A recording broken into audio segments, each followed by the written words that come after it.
जीवन को भगवान से जोड़ दो, भगवान पर सब छोड़ दो। शांत रहना सही है, पर जब गलत हो तब नहीं।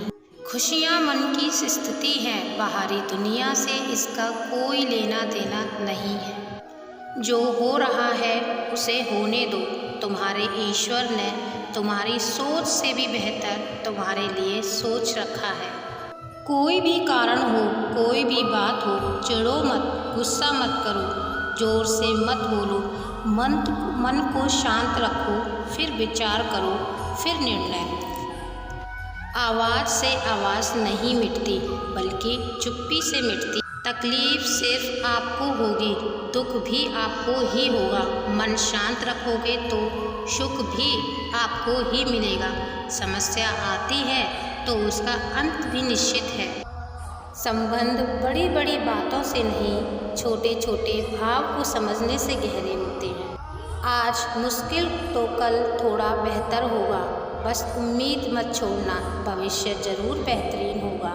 संसार में सभी एक जैसे नहीं हैं, इसलिए जिसने तुम्हारा साथ दिया उसका साथ दो, तथा जिसने त्याग दिया उसे तुम भी त्याग दो।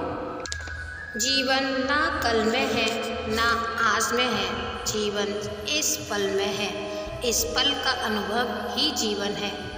हम दुनिया में कभी शांति नहीं पा सकते जब तक हम खुद अंदर से शांत ना हो। बुरा वक्त आपको जिंदगी के उन सच के सामना करवाने आता है जिनका आपने अपने अच्छे वक्त में कभी ख्याल भी नहीं किया होगा। जीवन में रिश्ते धागों की तरह हैं। जिस धागे की गांठें खुल सकती हैं, उस धागे पर कैंची कभी नहीं चलानी चाहिए, क्योंकि रिश्ते की छोटी छोटी खुशियाँ ही तो जीने का सहारा बनती हैं। ख्वाहिशों का क्या, वो तो पल पल बदलती हैं। चक्रव्यूह बनाने वाले सारे अपने ही लोग होते हैं। यह बात कल भी आज भी नहीं बदली, और यह भी पक्का है कि वह फंस भी स्वयं ही जाते हैं। यदि लोग आपके विचारों को गलत बताने की कोशिश करते हैं तो यह आपका कर्तव्य है कि आप अपने विचारों को सही साबित करके दिखाएं। विश्वास अगर खुद पर रखो तो हमारी शक्ति बन जाती है, और दूसरों पर रखो तो वो अपनी ही कमजोरी बन जाती है। आप कब सही थे इसे कोई याद नहीं रखता है, लेकिन आप कब गलत थे इसे सभी हमेशा याद रखते हैं।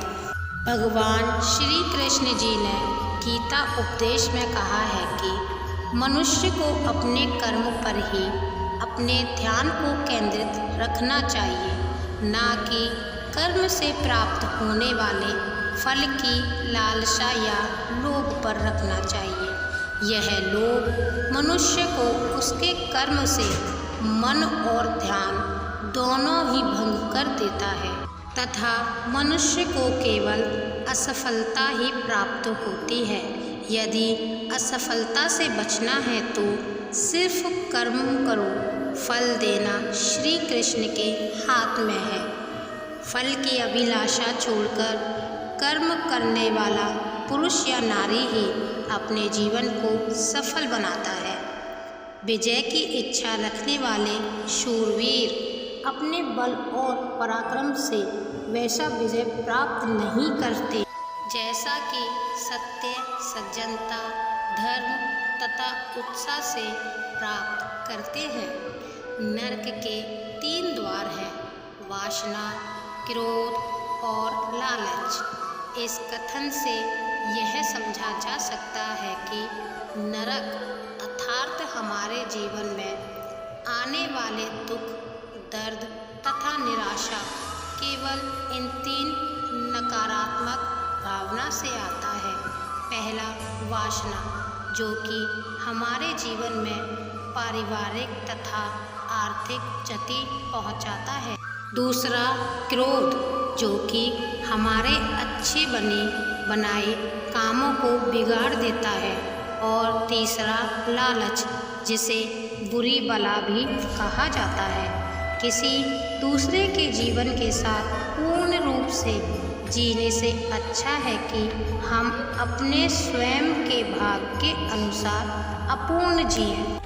तुम्हारा मोहग्रस्त होकर अपने कर्तव्य पथ से हट जाना मूर्खता है, क्योंकि इससे ना तो तुम्हें स्वर्ग की प्राप्ति होगी और ना ही तुम्हारी कीर्ति बढ़ेगी। जिस प्रकार श्री कृष्ण जी ने अपने ज्ञान की राह से भटके अर्जुन को सफलता प्राप्त करवाई थी, उसी प्रकार भगवान श्री कृष्ण जी आप सभी को अपने जीवन में आगे बढ़ने की राह दिखाएं। यह हमारी कामना है। श्री कृष्ण जी के ज्ञान से आपकी ज़िंदगी को रोशनी मिले, इसलिए आप इस वीडियो को अपने परिवार और दोस्तों को शेयर करके इस ज्ञान को और बांटें, क्योंकि ज्ञान बांटने से ही बढ़ता है। राधे राधे।